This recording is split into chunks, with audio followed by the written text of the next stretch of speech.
हमारे ऊपर छाई हुई मुसीबत की घटाएं इसने ही हमसे दूर की हैं। हमारे घर पर फिर सूरज चमका और सवेरा आया। तुम भी खुश हुए, हम भी तुम्हें देखकर खुश हैं बेटा।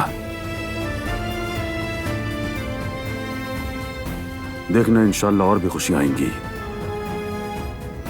बस याद रखना, चाहे जो भी हो जाए, तुम दोनों एक दूसरे का साथ मत छोड़ना।